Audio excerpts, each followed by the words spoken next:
Well, thank you. Any competitions to report? Yeah, last weekend, my parents took us up to Las Vegas to compete in the last ADCC Open, where kids can score points or in order to qualify for the big Kids World Championships in August. That's right before the actual adults. Um, I only did one bracket because we messed up on the signups. That's okay. So I got gold, and then Logan got silver in the weight class above, which is pretty awesome. So we're super proud of him. Congrats to you both. Congrats to you both. Well, today I thought we'd tackle kind of a different problem. I wonder, have you ever been to a place that was have you traveled to other countries outside the US? Yes. Which countries? I've been right before the pandemic, we took a trip to Europe to see things. We went to Italy, Spain, France for a little bit. I think some other smaller countries, but I don't quite remember the names. Got it. Have you ever been to a poorer country? Not for very long, at least. Got it. Well, I guess I was wondering, why do you think some countries are poor and other countries are rich? Do you have any idea? I think it's land or maybe the amount of territory they take up. I think their ability to import and export goods if they don't have, or if they do have, the natural resources needed to make modern things. I think their what leadership they have is very important.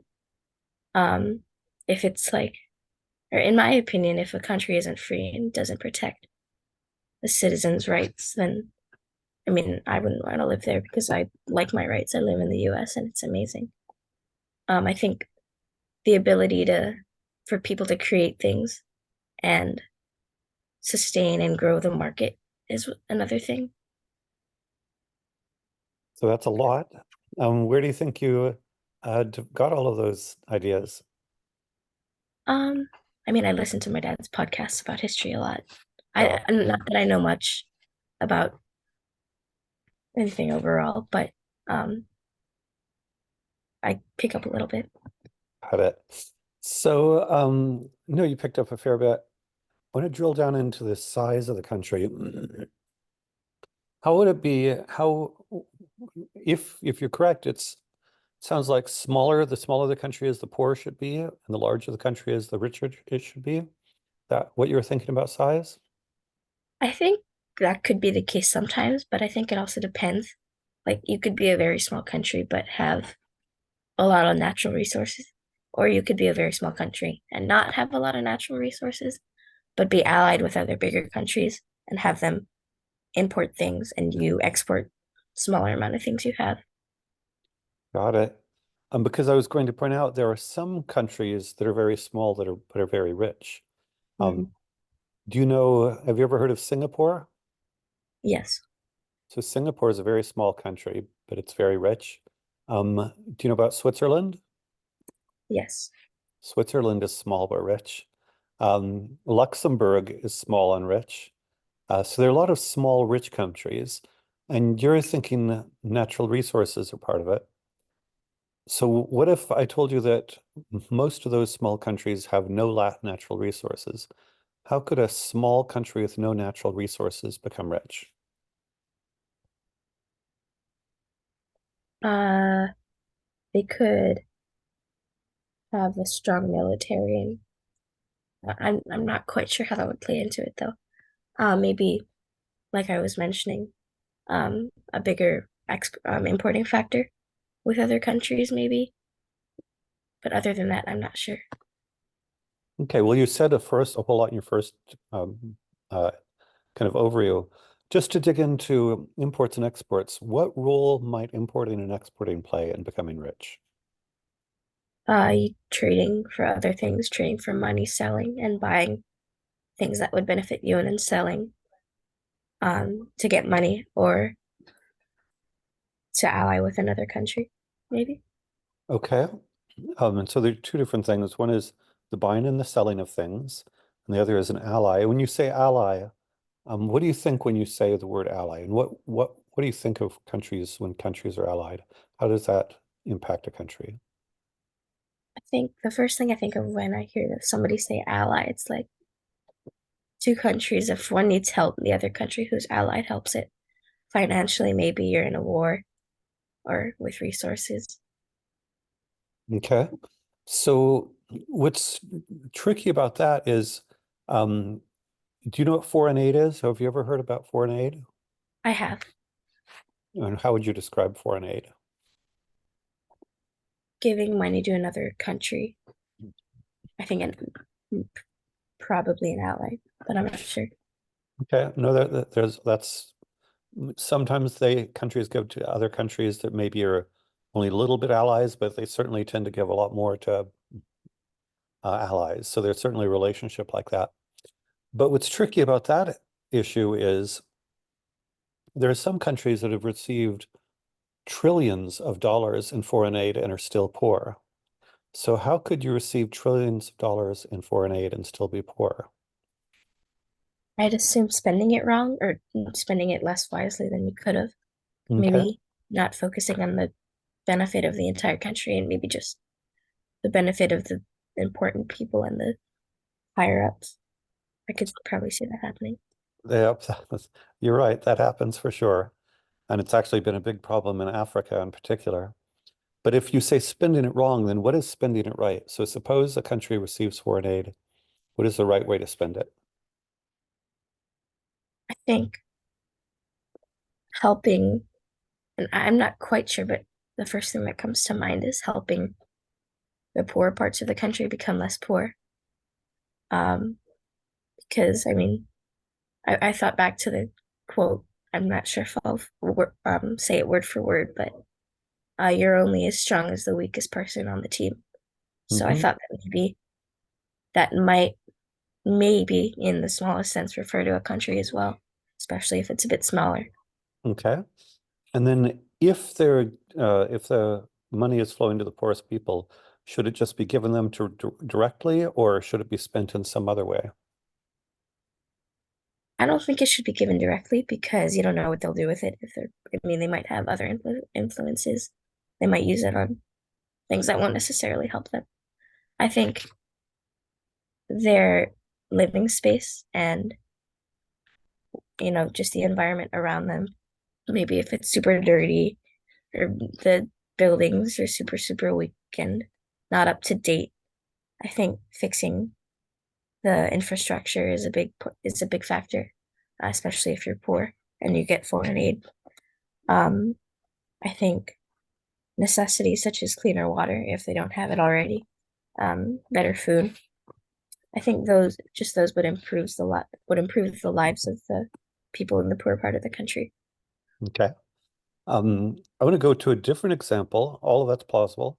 Um, what if there are countries that do not receive foreign aid and go from poor to rich? So small countries with no natural resources and no foreign aid. How would a small country with no natural resources and no foreign aid go from poor to rich? I'm not sure. Maybe they found a natural resource, or maybe they took over another part of it, or maybe they took over some other territory, which maybe doesn't seem too realistic if they're super poor. Well, also If they the don't have a premise big, is no natural resources. So how do they become rich with no natural resources and remaining small? maybe by allying with another super rich country. I'm not sure though. Okay, but if by premise the ally is not sending foreign aid, that doesn't do it. So let me go in a different direction. You talked about some of these earlier. Um, would you say that the internet adds value to your life? Definitely. And what's involved in there's certainly the computers, but what's involved in a lot of coding, software development? Programs and hardware and technology that you could sell. Okay. And do Does technology require a lot of resources? I mean, if you're talking about the hardware, I think so. But if you're talking about just the plain coding, then maybe not. And what resource creates the code? The keyboard? Okay. So the keyboard just spontaneously starts cranking out code? Not necessarily, but I mean, the humans create the code, but the code goes into the computer. Yeah. There's actually a book called The Infinite Resource. And can you guess what resource they regard as infinite? Humans? There we go. So if humans are creating the code, and that's just one example, but do you see how humans can create something of value even with relatively modest resources? Yeah. So, there are different ways, and certainly, have you, now I'm going to talk about manufacturing versus services. You know what manufacturing is? Yes. Then you build things, make things, manufacture cars, computers, t-shirts, whatever. Services is another sector of the economy, and that includes financial services, it includes software development, it includes entertainment. And so you might think of how people to create value separate from natural resources is usually they either make things, they manufacture things, or they, I'll say, think things. They create code, or they create financial markets, or they create media products. And there, the human is a big part of it. So so suppose we have three primary sources of value. There are natural resources, which you were focused on, then there's manufacturing, and then there are services. Let's go back to the question. Suppose a country is small, poor, and does not have natural resources. Um, how could they earn money? They could come up with ideas and manufacture things and spread their ideas and objects into other countries and make money. Yeah. They basically create things, they make things. And they can, they don't necessarily always have to be the inventors of things. And now there are people who work around the world together on different projects. But earlier you had talked about it, you talked about good leadership, you talked about, I think, did you mention property rights? Uh, I'm not sure. Okay. But I would say the ability to create things makes a big difference. Does that make sense? Definitely. So if you can create things, and there are a bunch of components we'd have to go into how to create manufacturing, how to create things in service industries, um, how do we develop the humans? I mean, that's an interesting one. How do we get humans to the point where they can create things? Mhm. You have any idea how we get humans to that point? Well, you have to, I mean, I think that depends if they want to make things or not. I mean, if you're talking about like the humans just don't want to take part in anything in manufacturing or coming up with ideas and helping their country, then I mean, you're gonna have to want to. I mean, you'd either make them do it or make them think of reasons why. And then I mean, if they can't, if they literally can't do it because of their living situation, then you have to do something about that first. But I'm not very sure. And what I would say is almost all poor people want to become rich. People don't like being poor. And rich, even if it's rich, just middle class US standards. So, there are billions of people that would love to live as comfortably as you do. So by global standards, you're relatively rich. Um, many, many poor people don't have refrigerators, they don't have stoves, they don't have very basic sorts of things. So if they want to rich, so let's assume they already have the motivation. So, they want to become, let's call it middle class. They don't like being poor, so they're motivated. Now, what do we need to do to get them to the point where they can create things? I think you need to, or they need to be creative and have ideas and um, work and I think have the drive in order to make money and do the things for themselves and their country. And do you think is this the desire to create things or the ability? Do you think it's random, just like 1 out of 100, 1 out of 1,000, 1 out of 1,000,000, or is it everybody? Or Well, I don't think it's necessarily everybody.